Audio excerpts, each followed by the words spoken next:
আসসালামু আলাইকুম, welcome back to my channel. আবারও হাজির হয়ে গেছি একসাথে তেল ছাড়া দুটো হেলদি নাস্তা রেসিপি নিয়ে। চলুন তাহলে আর কথা না বাড়িয়ে মূল রেসিপিতে চলে যাই। আশা করছি বরাবরের মতো আমার আজকের রেসিপিও আপনাদের ভালো লাগবে। ভালো লাগলে একটা লাইক দিবেন, চ্যানেলটি সাবস্ক্রাইব করে বেল আইকনটি প্রেস করে দিতে ভুলবেন না। শুরুতে একটা মিক্সিং বোল নিয়েছি, আর মিক্সিং বোলটা অবশ্যই শুকনো হতে হবে। সেই সাথে দিয়ে দিচ্ছি আমি 1 কাপ আটা আর হাফ কাপ সুজি। সুজির পরিমাণ আপনারা চাইলে একটু বাড়িয়েও নিতে পারেন। সেই সাথে দিয়ে দিচ্ছি আমি নর্মাল তাপমাত্রায় থাকা একটা ডিম এবং হাফ চা চামচ লবণ। এবার নিচ্ছি নর্মাল তাপমাত্রায় থাকা পানি। এখানে আমি 1 কাপ পানি প্রথমে দিয়ে দিলাম। এবার একটা হ্যান্ড উইচ দিয়ে খুব ভালো করে মিশিয়ে নিব।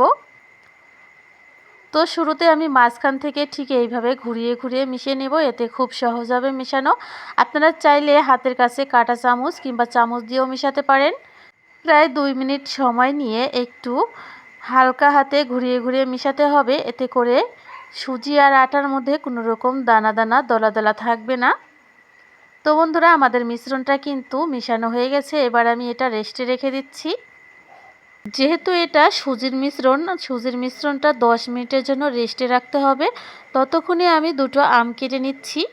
আর আমি এখানে পাকা 2টো আম নিয়েছি, দেখেই বুঝতে পারছেন। এবার আম আমি ছুরি দিয়ে ফালি করে কেটে নিয়ে ঠিক চামচের সাহায্যে আমের মিশ্রণটা ঠিক এইভাবে খোসা থেকে ছাড়িয়ে নেব। সম্পূর্ণ আমের মিশ্রণটা ছাড়িয়ে নিয়ে তারপর ফিরে আসলাম। এবার এই আমগুলো একটা মিক্সিং জারে দিয়ে আমি পেস্ট করে নিব।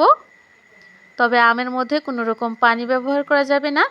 আর এদিকে যে সুজির ব্যাটারটা তৈরি করে রেখেছিলাম, এটা কিন্তু অনেকটাই আগের তুলনায় ঘন হয়ে গেছে। এবার এই সুজির ব্যাটারের মধ্যে আমি আমের মিশ্রণটা দিয়ে দিচ্ছি। মিক্সচার জারের মধ্যে অনেকটাই আম লেগেছিল, কিছুটা পানি দিয়ে আমি ধুয়ে তারপর ব্যাটারের মধ্যে দিয়ে দিচ্ছি। এখানে আমাদের শুকনো উপকরণ ছিল প্রায় 1.5 বাটি, আর পানি লেগেছে 2 বাটি। আর এবার আমি দেখিয়ে দিচ্ছি সুজির ব্যাটারের ঘনত্বটা ঠিক কেমন হয়েছে, দেখেই বুঝতে পারছেন। আর এবার আমি দিয়ে দিচ্ছি 1 চা চামচ বেকিং পাউডার। এখানে অনেকেই প্রশ্ন করতে পারে বেকিং পাউডার ছাড়া এই পিঠাটা তৈরি করা যাবে কি না। অবশ্যই তৈরি করা যাবে। সেই ক্ষেত্রে এখানে আরও একটা ডিম দিয়ে দিতে হবে। তবে কিন্তু বেকিং পাউডার ছাড়াই এই পিঠাটা খুব সহজে তৈরি করা যাবে।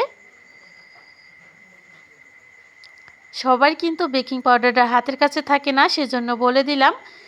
এদিকে আমি চুলায় একটা প্যান বসিয়ে টিস্যুতে সামান্য তেল লাগিয়ে আমি প্যানটা খুব পরিষ্কার করে মুছে নেব।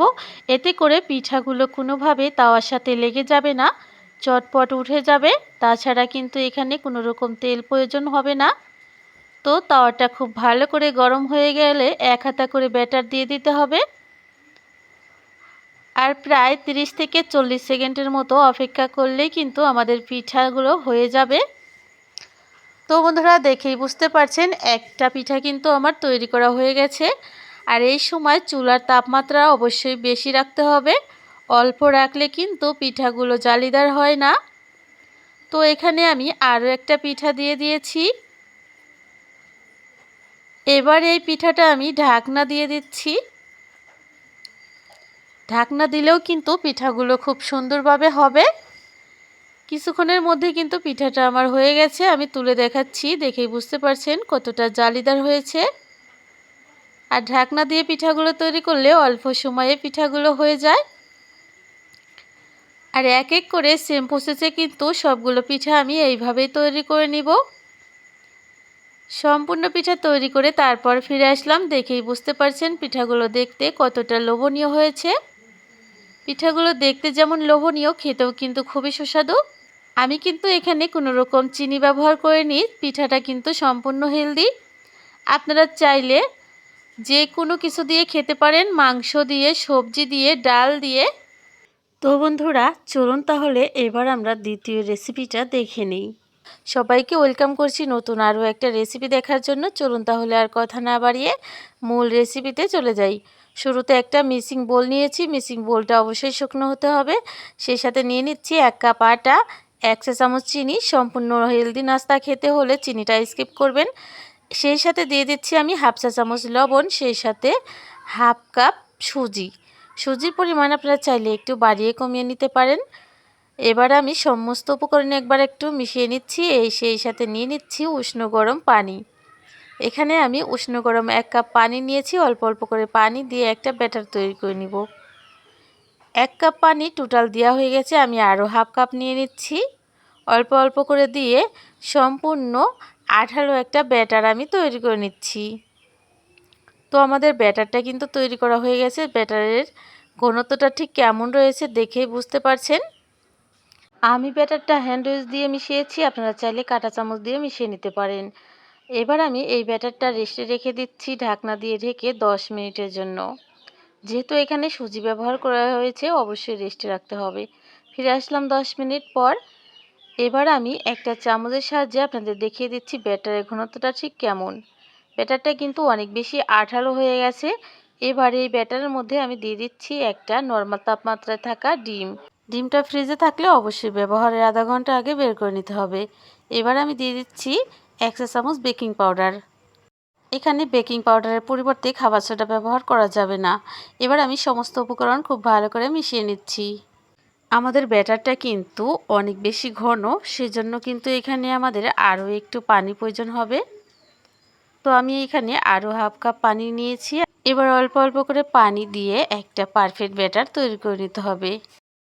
তো বন্ধুরা, আমাদের এখানে শুকনো উপকরণ ছিল 1.5 বাটি আর পানি লেগেছে 2 বাটি। তো পানিটা অবশ্যই উষ্ণ গরম হতে হবে, খুব বেশি গরম কিংবা একেবারে ঠান্ডা না। তো আমাদের পারফেক্ট একটা ব্যাটার কিন্তু তৈরি হয়ে গেছে। ব্যাটারের ঘনত্বটা ঠিক কেমন আমি আপনাদের দেখিয়ে দিলাম। এবার চুলায় একটা প্যান বসিয়ে দিয়েছি আর প্যানটা খুব ভালো করে গরম করে নিতে হবে। গরম হয়ে আসলে 1 হাতা করে ব্যাটার ঠিক এইভাবে দিয়ে দিতে হবে আর অপেক্ষা করতে হবে প্রায় 30 থেকে 40 সেকেন্ডের মতো। এতে করে কিন্তু আমাদের পিঠাটা খুব তাড়াতাড়ি হয়ে যাবে। আর চুলার আঁচ অবশ্যই মাঝারি রাখতে হবে। চুলার আঁচটা যদি একেবারে কম হয় তাহলে কিন্তু পিঠাগুলো জালিদার হবে না। মাঝারি থাকলেই কিন্তু পিঠাগুলো খুব সুন্দরভাবে জালিদার হবে। তো একটা পিঠা কিন্তু ইতিমধ্যে হয়ে গেছে। আমি পিঠাটা তুলে দেখাচ্ছি কতটা সুন্দরভাবে জালিদার হয়েছে। তো আরও একটা পিঠা আমি আপনাদের দেখিয়ে দিচ্ছি। তো 1 হাতা ব্যাটার দিয়ে প্রায় 30 থেকে 40 সেকেন্ডের মতো অপেক্ষা করতে হবে। আপনারা চাইলে ঢাকনা দিয়েও কিন্তু পিঠাটা তৈরি করতে পারেন। তো কিছুক্ষণ অপেক্ষা করার পর দেখতে পেলেন পিঠাটা কিন্তু আমাদের হয়ে গেছে। এবার আমি তুলে দেখাচ্ছি। দেখুন কতটা সুন্দরভাবে জালিদার হয়েছে। ঠিক সেম প্রসেসে কিন্তু এক এক করে সবগুলো পিঠা তৈরি করে নিতে হবে। তো সম্পূর্ণ পিঠা তৈরি করে তারপর ফিরে আসলাম। দেখে বুঝতে পারছেন পিঠাগুলো কতটা সুন্দরভাবে জালিদার হয়েছে। তো দূর থেকে খুব ভালো করে বোঝা যাচ্ছে না, আমি কাছ থেকে দেখিয়ে দিচ্ছি। আর এই পিঠাগুলো তৈরি করে আপনারা সবজি দিয়ে, মাংস দিয়ে কিংবা দুধ রসে ভিজিয়েও কিন্তু খেতে পারেন। সেই সাথে খেজুরের ঝোলা গুড় দিয়ে খেতেও অনেক বেশি মজা হয়। আর পিঠার নিচের পিঠও কিন্তু একেবারে পোড়া যায়নি, দেখেই বুঝতে পারছেন। তো বন্ধুরা, আমার এই সহজ রেসিপিটি আপনাদের কেমন লেগেছে কমেন্ট করে জানাতে ভুলবেন না। ভালো লাগলে অবশ্যই একটা লাইক দিবেন। চ্যানেলটি সাবস্ক্রাইব করে বেল আইকনটি প্রেস করে দিতে ভুলবেন না। আজ এখানেই বিদায় নিচ্ছি। দেখা হবে আগামী পর্বে। সেই পর্যন্ত সকলেই ভালো থাকবেন, আমার জন্য দোয়া করবেন। আল্লাহ হাফেজ। আসসালামু আলাইকুম।